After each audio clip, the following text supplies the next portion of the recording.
तोर आज जो विषय रोचे यूनिट 3 रो न्यू टॉपिक तुम 4 आसी कौन टॉपिक 4 तुम तर्क दोष यूनिट 3 टॉपिक आसी कौन विषय 4 तुम यहाँ जो आसूसी तो से आज डिस्कस करवा तर्क दोष तो तर्क दोष क्या कहुए से विषय डिस्कस करवा तर्क दोष क्या कहुच्छी तुम तर्क दोष कहवा गले आम विभिन्न क्षेत्र दैनंदिन क्षेत्र में आमको जिते जो जुक्ति करुचे आम से गोटे तर्क दोष आम कहे कहीं आम प्रत्येक क्षेत्र में प्रत्येक स्थान में आम तो जुक्ति कर चलचे से जो जुक्ति करचे ठीक भाव कर कि नहीं कौ प्रोसेस आम करचे सहीटा इम्पोर्टाट कि नहीं से इम्पोर्टाट अनुसार तुम कौन होना तर्क दोष सृष्टि होची दैनंदिन जीवन में आम मैंने जो विषय जो डिस्कस करचे जेकोसी क्षेत्र में हो आम जो भाई मेथड्रे कहे सो मेथड आम कहबार भाव जदि ठीक न रही कथबार्ता जो चेंजिंग आसे से अनुसार आम दोष जात होची से दोष तो आम जापर ना तो आज आम जो फैलेसी विषयटा पढ़ा फैलेसी विषय आम आलोचना कले आम जापर जो कौ क्षेत्र में कौ भाई व्यवहार कले कौ भाई व्यवहार आम जो डिस्कस कथबार्ता कले आम दोषटा आम जापर आम दोष बाहर हम ना तो से अनुसार आम दैनंदिन जीवन में आम कौन कर जुक्ति कर जुक्ति करुचे तर्कशास्त्र नियम अनुसार तर्कशास्त्र नियम अनुसार कौन हो सुनियंत्रित सुनियंत्रित नहेले कौन हो सुनियंत्रित तुम जो होना तो से अनुसार सुनियंत्रित नहेले जुक्ति दोषयुक्त होची जुक्ति तुम भूल होची तो से अनुसार आम कौन हो सठिक सिद्धांत उपनीत हो पारना तो ताहाक आम कौन कहे ना से जुक्ति को कौन कहे आम सठिक करने को हेले एकांत आवश्यक से सठिक करने को एकांत आवश्यक तो से अनुसार जुक्तिर नियम लंघन कले अर्थात जुक्ति आमर त्रुटिपूर्ण बा आमर दोषयुक्त रहिले ताक आम कौन कहे ना तर्क दोष ताक आम कौन कहे तर्क दोष जेटा तुम हूँ फैलेसी रही तो से अनुसार तर्क दोष जो कौन हम ना तर्क दोष कौन हो तर्क दोष तर्कशास्त्र में तर्क दोष तुम दुई प्रकार रही कत प्रकार रही 2 टाइप्स तुम जो फैलेसी रही तो फैलेसी केत प्रकार जो 2 प्रकार कौन कौन आम जाना प्रथम तो तुम कौन हो नियम लंघन कले अर्थात संज्ञा विभाजन सहित तुम कौन हो अनुमान नियम गुड़िक लंघन जो करचे से प्रथम नियम नियम लंघन कले संज्ञा एवं विभाजन जो करचे से विभाजन को आम अनुमान जो नियम गुड़ लंघन कले तुम तर्क दोष जात होची तुम पॉइंट 1 रोचे तर्क दोषर कारण नियम 2 तुम कौन रोचे तुम पद तो जान रही तो सही अनुसार द्वितीयत व्यवहार कर पद बा तर्कवचन व्यवहार कर पद एवं तर्कवचन गुड़िकर कौन हो से तर्क दोष जात होते त्रुटि रही पद एवं तर्क दोष सॉरी तर्कवचन मानक त्रुटि रही तुम दोष जात हो आम कौन कहे ना तर्क दोष जानले तो 2 प्रकार गोटे नियम लंघन कले द्वितीयत तुम रोचे पद एवं तर्कवचन त्रुटि रही प्रथम जो रोचे तुम से अनुसार प्रथम नियम अनुसार तुम तर्क दोष गुड़िक से नियम गुड़िक आलोचना आम करवा कि द्वितीय नियम जो रोचे कौन सी तर्क दोष जो आम जो दोष गुड़िक क्रिएट होची कौन सी नियम को से लंघन करूना बुझे कि ना कौन से नियम को तर्क दोष जो कौन से निर्दिष्ट नियम को से लंघन करूना कौन सृष्टि से भाई करूना एगुड़ी अनियंत्रित तर्क दोष कहुए कौन कहुए एगुड़ी तुम अनियमित तर्क दोष कहुए यही अनियमित तर्क दोष को तुम कौन हो आपाततः तर्क दोष या कौन कहीपर आकारगत जनित तर्क दोष कहीपर तो सही अनुसार ये तो गला एकाधिक अर्थर आम जो प्रकाश करचे या कौन कहे ना पद दोष जात होची केतेबेले जुक्तिर जो व्यवहार कर जाउथिबा पद एकाधिक अर्थर व्यवहार करागले एक जो विभ्रांत सृष्टि होची से अनुसार आम दोष जात होची आगे प्रथम को आम जानिबा हबो पद विषय ये जो 2 अर्थक पद दोष आम तो जानले तर्क दोष 2टी अर्थर मान बाहर होची प्रथम गला नियम लंघन कले द्वितीयत है पद एवं तर्कवचन त्रुटि रहिले तो ये आम कौन नियम लंघन होना जस्ट पद एवं तर्कवचन किभली त्रुटि रोचे से अनुसार पद को जीवा 2 अर्थक पद दोष तुम कौन रोचे पद दोष तो तुम रोचे सेमिलॉजिकल फैलेसी रोचे सेमिलॉजिकल होची तुम पद दोष तो से अनुसार 2 अर्थक पद दोष तुम रोचे फैलेसी ऑफ एम्बिग्युअस सेमिलॉजिकल रोचे फैलेसी ऑफ एम्बिग्युअस सेमिलॉजिकल तो से अनुसार तुम जो 2 अर्थक पद दोष केते बेले होची तो 2 अर्थक पद दोष तीर्पजुक्ति आम 3टी पद रोचे गोटे हूँ साध्य पद एवं पक्ष पद गोटे हूँ तुम साध्य पद पक्ष पद एवं मध्य पद तो से अनुसार साध्य पद मध्य पद जो पक्ष पद रही 3टी पद रहा मैंने निहाती 3टी पद 3टी अर्थर व्यवहार गोटे पद गोटे अर्थ व्यवहार हम आउ गोटे पद ता अर्थ व्यवहार हो गोटे पद विभिन्न अर्थर जिते व्यवहार होती तुम दोष जात हो तो से अनुसार के दुई अर्थक पद दोष क्या कहुए देखा तो दुई अर्थ पद दोष हूँ तीर्पजुक्ति में 3टी पद रही से प्रत्येक पद को आम कौन करना प्रत्येक पद को 2 थर कर व्यवहार करछे 3टी पद प्रत्येक 2 थर कर व्यवहार कले 3 दूनी 6 थर व्यवहार होची गोटे पद तुम 2 थर व्यवहार हेब 2 रु अधिक व्यवहार हेब ना तो से अनुसार यही पद गुड़िक एम कौन कर गोटे पद 2टी अर्थ व्यवहार करा जाउथाय गोटे अर्थ जो मुझे 2टी अर्थ व्यवहार कले तब जुक्ति असिद्ध हुए एवं से ही दुई अर्थक पद दोष कहुए अर्थात तुम पद गुड़िक गोटे अर्थ प्रकाश होते किसी प्रोब्लेम हो न था तो जेहेतु पद गुड़िक 2टी अर्थ व्यवहार कले हे जुक्ति तुम असिद्ध हेब जहाद्वारा कि दोष जात हो दुई अर्थक पद दोष कहुए तेज दुई अर्थक पद दोष तुम 3 प्रकार गोटे हूँ दुई अर्थक साध्य दोष दुई अर्थक साध्य दोष दुई अर्थक साध्य पद दोष जोटा कि फैलेसी ऑफ एम्बिगुअस मेजर रोचे फैलेसी ऑफ एम्बिगुअस मेजर तो से अनुसार दुई अर्थक साध्य दोष तुम क्या कहवा तो जिते बड़े दुई अर्थक साध्य दोष आदि तीर्पजुक्ति साध्य पद साध्या भाव गोटे अर्थर एवं सिद्धांत अन्य अर्थर साध्या भाव गोटे अर्थर और सिद्धांत अन्य अर्थर व्यवहार हुए से दोष जात होता है से दोष को आम कौन कहना दुई अर्थक साध्य पद दोष तो दुई अर्थ साध्य दोष बुझीपारे क्या कहुए मुझे तुम लिखी ना दुई अर्थक साध्य पद दोष क्या कहुए तुम नोट कर नब कौन को लिख तुम नोट कर जदि तीर्पदी जुक्ति रे साध्य पद साध्या भाव गोटे अर्थर एवं सिद्धांत अन्य अर्थर प्रयोग कराए व्यवहार कराए तो जुक्ति दोषयुक्त होता है से दोष को आम कौन कहना दुई अर्थक साध्य दोष बोली कहवा तो से अनुसार दुई अर्थ साध्य दोष एग्जाम्पल द्वारा आम बुझीपर एग्जाम्पल द्वारा फॉर एग्जाम्पल सूता कपारु जात सूता कपारु जात मोर कन्या कपारु जात नुहे अतएव मोर कन्या सूता नुहे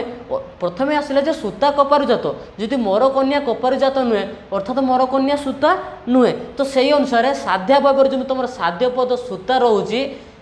ये कौन होती आर अर्थ सूता ये वस्त्र उपर जाऊँगी ये सूतार अर्थ हूँ तुम कौन वस्त्र उपादान ये सूता तुम रोचे वस्त्र उपादान बट ये जमी सिद्धांत कौन होना सूतार अर्थ कौन देला ये कन्या उपर आसुची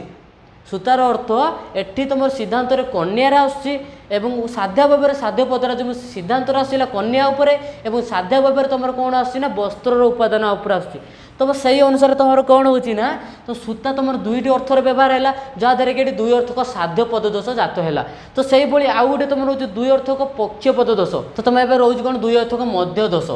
दुई अर्थक मध्य बा दुई अर्थक मध्य पद दोष कहीं जेहेतु आम इंपोर्टाट रोचे ये पद उपर तुम रही तेज दुई अर्थक साध्य पद दोष तुम गला कि सूता केवल तुम ये साध्या भाव गोटे अर्थ है सिद्धांत अन्य अर्थ है तो तापर आम आसवा दुई अर्थक मध्य पद दोष fallacy of ambiguous middle fallacy of ambiguous middle रही दुई अर्थक मध्य पद दोष या क्या क्या कहुए लिखी ना मुझे कहीदे क्या कहुए तुम यहाँ नोट कर नि तीर्पजुक्ति मध्य पद कौन हो साध्या भाव गोटे अर्थर एवं पक्षा भाव अन्य अर्थर साध्या भाव गोटे अर्थर प्रयोग है पक्षा भाव अन्य अर्थर प्रयोग कराए तेज दोषयुक्त हम या कौन कह ना कौन कह या दुई अर्थक मध्य पद दोष कह साध्या भाव गोटे अर्थर एवं पक्षा भाव अन्य अर्थर है दोष जाते हम यह कौन कह दुई अर्थक मध्य पद दोष कहवा से अनुसार मध्य दोष जो कहले फॉर एग्जाम्पल दे बुझीपारे कि नहीं पिता पुत्र को दिग्दर्शन देता पिता पुत्र को दिग्दर्शन देता कलरार स्वाद पिता अटे तो यही अर्थ सिद्धांत कौन आसो कलरार स्वाद दिग्दर्शन देता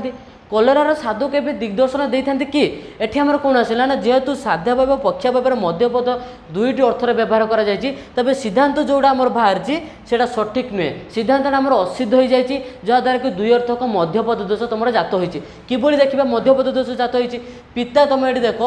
जो पद साध्या भाव पक्षा भाव दुई व्यवहार होता तुम मध्यपद तो से अनुसार एटी जो पिता तुम रोचे पुत्र को दिग्दर्शन देता अर्थात तुम ये पिता हूँ तुम जनक ये तुम पिता हूँ तुम जनक जेटा कि पुत्र को दिग्दर्शन देता एवं पक्षा भाव तुम कौन हो कलरार स्वाद पिता अटे पक्षा भाव तुम कलरार स्वाद पिता अटे यार अर्थ ये तुम कलरार स्वाद जो पिता देला एटा कलरार स्वाद जो पिता तुम तिक्त अर्थ को बुझाऊे यार अर्थ ये पितार अर्थ हूँ तिक्त एवं तुम साध्या भाव जो जो मध्यपदटा पिता व्यवहार करा सी तुम हूँ जनक तो सही अर्थ से अनुसार आम कौन हो फैलेसी ऑफ एम्बिगुअस तुम मिडिल जो रोचे तो से अनुसार आम जानले दुई अर्थक मध्यपद अर्थात मध्यपद साध्या भाव गोटे अर्थरे और पक्षापर अन्य अर्थरे व्यवहार कर जुक्ति असिध है जहाँ आम कौन कहे दुई अर्थक मध्यपद दोष कहुए तो से अनुसार एवं यूनिट पॉइंट 1 टा गला पॉइंट 2 रे तुम दुई अर्थक मध्यपद दोष गला पॉइंट 3 रे तुम रोचे कौन ना दुई अर्थक पक्षपद दोष कौन रोचे दुई अर्थक पक्षपद दोष जेटा कि तुम रोचे फैलेसी ऑफ एम्बिगुअस माइनर रोचे मेजरटा तुम साध्य पद और मिडिलटा तुम मध्यपद शेष तुम जो रोचे पक्षपद एटा माइनर कहुए पक्षपद को माइनर फैलेसी कहुए तो से अनुसार पक्षपद कौन आसना दुई अर्थक पक्षपद दोष या कहुए मुझे लिखी ना तो से अनुसार डाकी दूसरी तुम नोट करनी कि दुई अर्थक पक्षपद दोष क्या कहुए जो भाई साध्य पद साध्य गोटे अर्थरे सिद्धांतर अन्य अर्थरे व्यवहार कर तुम ऑब्वियसली पक्षपद से आसो कि पक्षापर गोटे अर्थरे और सिद्धांतर अन्य अर्थरे तो देखा कि दुई अर्थ पक्षपद दोष क्या कहुए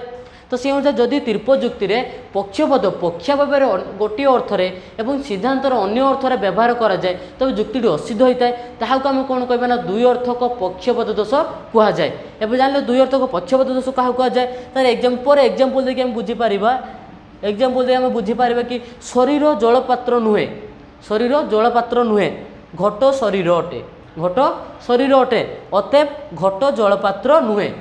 तो यार अर्थ कौन देला ना पक्षा भाव तुम जो पक्ष पदटा घट से कौन कले ना घटटा हूँ शरीर अटे घटटा शरीर अटे सिद्धांतर जो घटर अर्थ देला पक्षपद पक्षपद कौन हो जो घट जलपात्र नुहे घट यदि देला प्रथम देला शरीर जलपात्र नुहे तापर देला जदि घट जदि शरीर प्रथम साध्या भाव कौन देछि कि शरीर जलपात्र नुहे तो जेहेतु शरीरटा जलपात्र नुहे घट जदि शरीर अतएव तुम घटटा जलपात्र नुहे केमती हम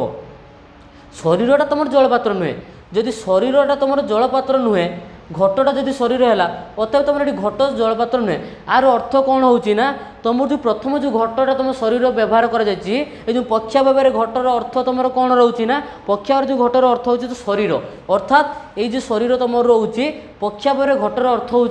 शरीर किंतु सिद्धांतर तुम घटर अर्थ कौन दौची सिद्धांतर तुम घटर अर्थ दौची कौन जलपात्र सिद्धांत